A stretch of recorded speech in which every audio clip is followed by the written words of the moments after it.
Baitz' play, Other Desert Cities, delves into the complex dynamics of the well-to-do Wyeth family in Palm Springs, California. Lyman and Polly Wyeth, aging Republicans, find their world turned upside down when their daughter Brooke, a liberal writer, threatens to expose a dark family secret. The story unfolds during the Christmas season of 2004 at the Wyeths' lavish desert ranch. Lyman, a former U.S. ambassador appointed by Ronald Reagan, shares his politics wholeheartedly. He started his career as an actor in Hollywood, where he met Polly, a screenwriter. While Polly initially leaned liberal, her politics have shifted rightward in her role as a political wife. Accompanying them is Polly's sister, Silda, who once collaborated with Polly as a successful comedy writer.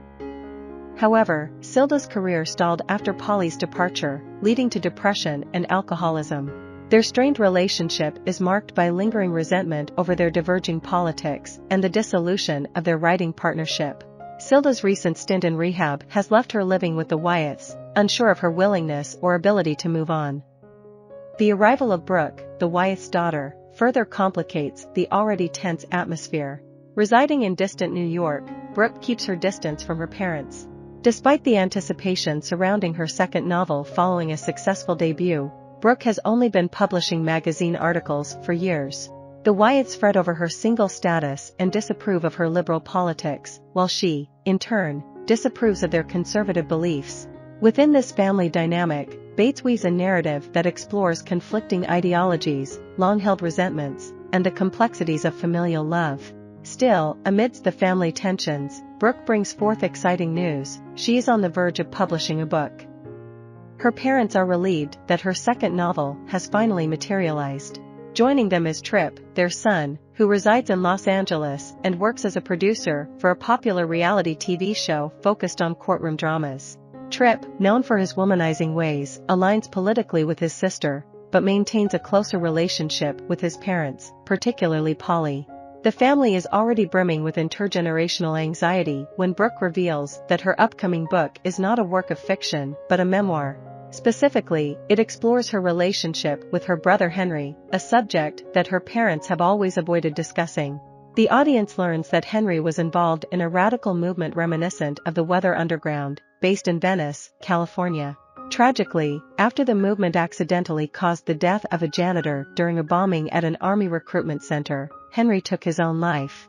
In Brooke's perspective, Henry is portrayed as a heroic figure, a young man who stood up against their parents' fascist right-wing ideals. She holds her parents responsible for his descent into radical politics and ultimately his suicide, accusing them of callousness and ignorance. To Brooke, Henry was her world, and she yearns for her parents to acknowledge his significance.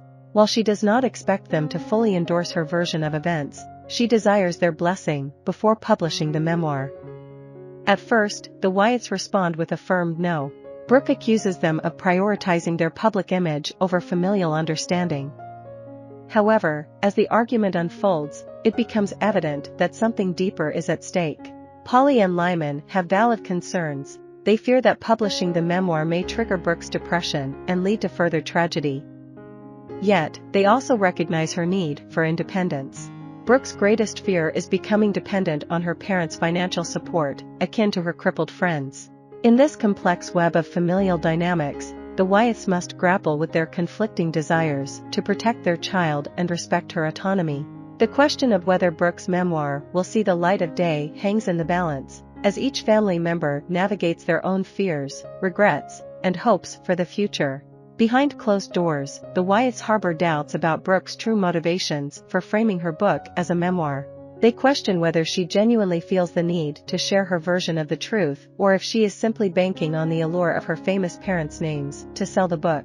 In the midst of the family's heated arguments, Silda revels in the vindication of her long-standing resentment towards her sister's life choices.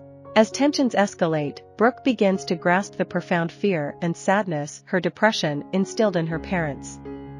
This newfound understanding grants her some release from her anger towards them.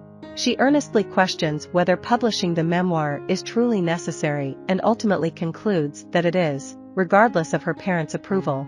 Unbeknownst to Brooke, the Wyeths unveil their hidden reason for opposing publication. After the bombing incident, Henry, having had no involvement, sought refuge with his parents, an encounter marking their first contact in years. Desperate for help, Henry pleaded with them to assist him, but Lyman insisted on his surrender to the police.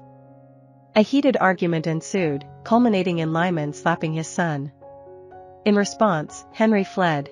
It was only 3 weeks later that Polly discovered him, and with Lyman's aid, they helped him escape to Canada. To protect Henry, they fabricated his suicide, keeping this secret even from Brooke. Filled with overwhelming emotions, Brooke hurls her manuscript pages into the air, unleashing her pent-up anger at her parents for putting her through years of believing her brother was dead. She reveals that her own battle with depression was her way of sparing her parents from the pain of another suicide. Despite the turmoil, the family experiences a partial reconciliation, and the Wyeths grant Brooke permission to publish the memoir, but only after their own passing.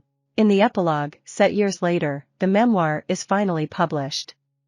Brooke reflects on her brother and wonders if there will ever be an opportunity for them to reunite.